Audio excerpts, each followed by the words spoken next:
presentation. Our next presentation is from Parakore ki Tāmaki, and I'd like to invite the group forward. Some of us will know some of the members of this group. Kia ora.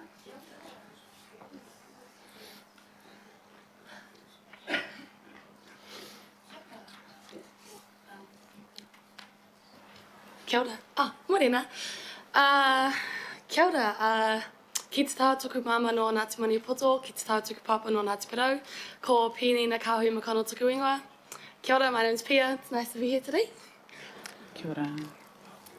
Tēnā tātou katoa, tēnā koutou, tēnā tātou.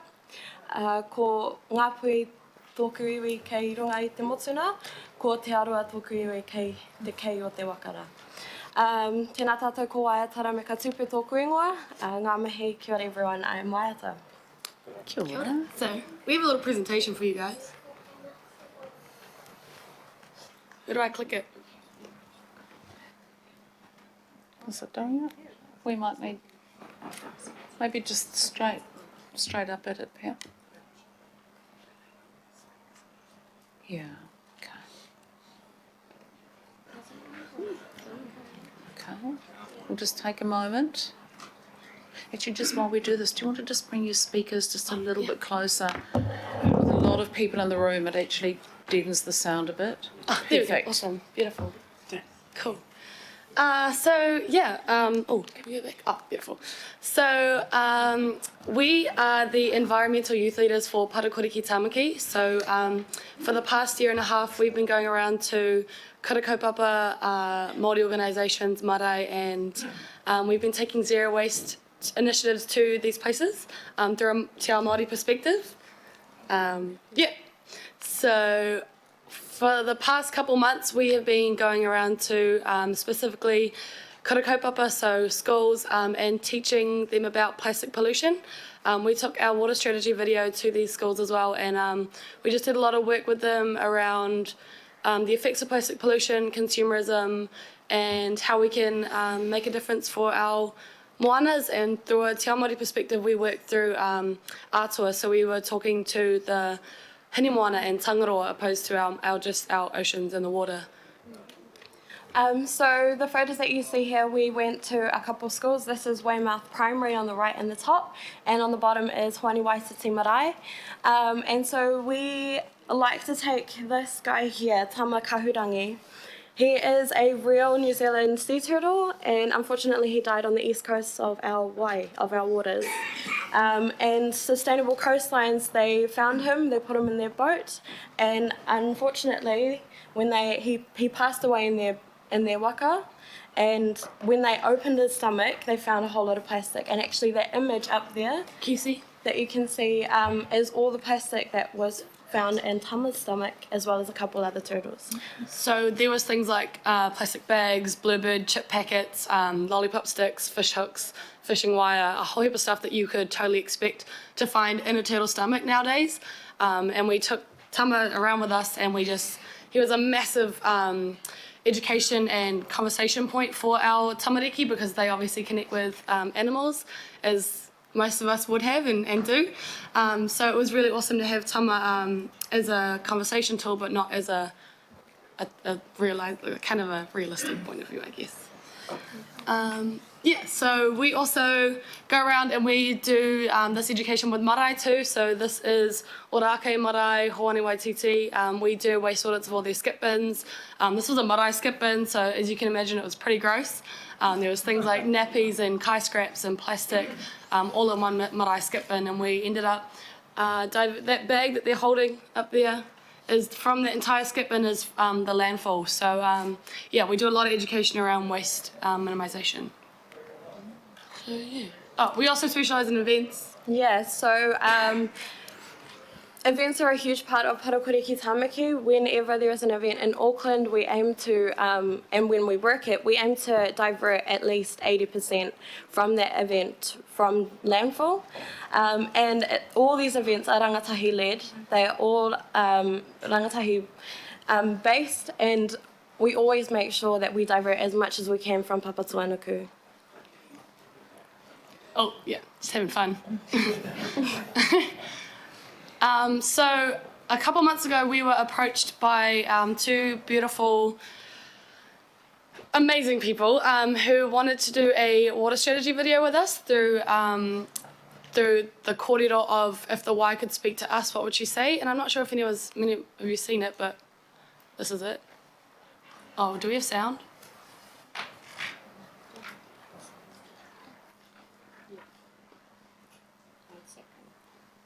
So it was a really awesome opportunity to show people that the Y isn't just a body of water. She speaks to us and we can speak to her as well. So we wanted to get her perspective as in what we can be doing better. So from this video, it's not going to play properly, but from this video, more than 400 rangatahi submitted their views in their response to our water future, the water strategy discussion document. The Para Koriki Tāmaki Rōpū and broader Te Mana Rangatahi Rōpū played a significant role in the Council's Māori-focused engagement and communications during the March consultation, including leading messages in the If the Waters Could Talk video, which reached more than 40,000 Māori community partner channels. As rangatahi, we bring our unique perspective on climate change as we take action for our future and the future of Tāmaki Makaurau. We are living in uncertain times with responsibilities to Te Taiao, our tupuna, and those who will follow.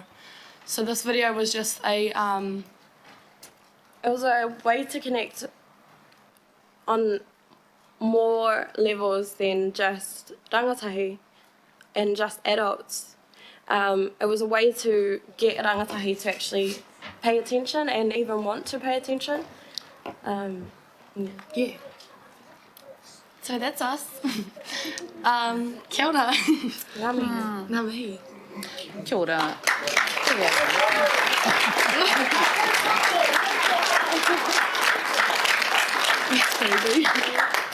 We usually get a bit finger waggly about applause in this council chamber, don't we, Mr. Mayor? As we try and kind of keep a tone, but I think in this case, and knowing the work that Painena and Waiata do outside of just what we've seen here, I think that applause is well deserved.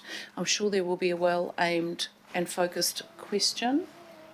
Yeah, Ren. Sorry, Member Blair. Tēnā kōrua, I ngā puhi te arawa Ngāti Porou me Maniapoto, a tēnā koutu. Kia ora. Me te mihi ki tērā honu ko Tama Kahurangi, mauria mai koe a kōrua I rungi tēnei āhuatanga.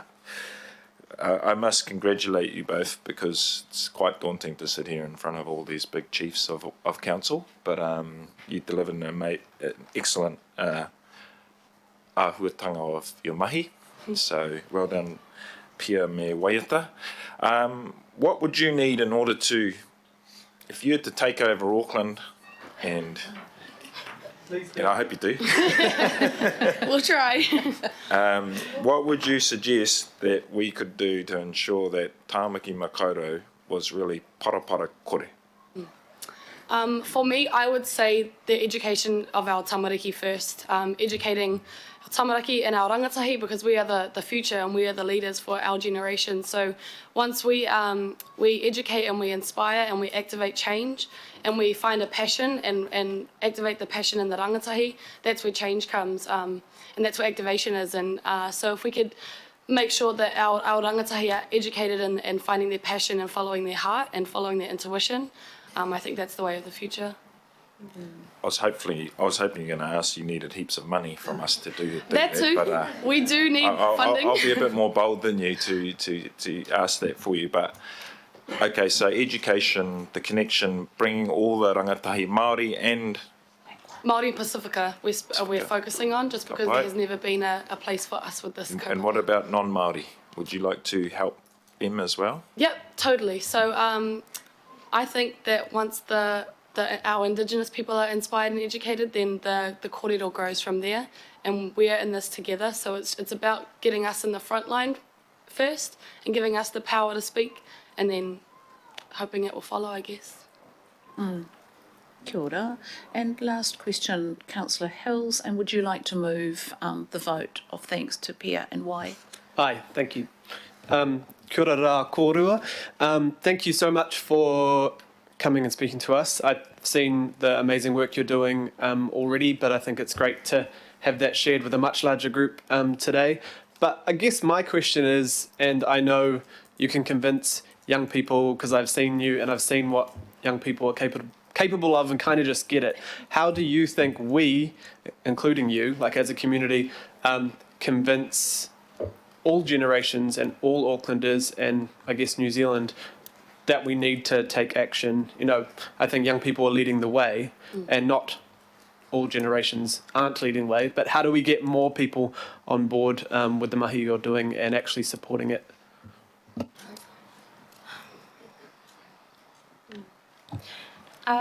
Kia ora. I think in answer to your question, with Indigenous culture, we have a very different way of looking at the world. And so when people say climate action, in Te Ao Māori, or even in the Pacific, even in Indigenous cultures, climate change is not a new thing, and that it is a reoccurring, it is a pattern, and it is a cycle. And because of that, there is a difference in the way that we see. And because of that, when you take yourself away from, and I'm going to use water for an example, the ocean. When you take yourself away from looking at water as a body of water and instead something that you have an intrinsic connection to because your ancestors and the ones before you have had a connection to that same water, it's your respect for it is different. And so when you pollute, or when you are someone who doesn't have that connection, it's a lot easier to pollute. It's a lot easier to not want to protect that thing. And so, oh yeah. And just so from that kōrero, just leading by example, once we take the lead, people will follow and people will hopefully get inspired by it. I think inspiration is really contagious, so finding that passion and following it so that other people can kind of follow too. But a lot of people aren't ready for this movement as well. Some people just aren't on the same wavelength. So pai ana, we got to do it ourselves and making sure that we do it, and then finding the inspiration from there, I guess. Kia ora. Awesome. Right, moved, seconded. I'm going to put that with thanks. All those in favour, please say aye. Against, carried. Thank you so Kia ora. much. Ngā mihi. Ngā mihi.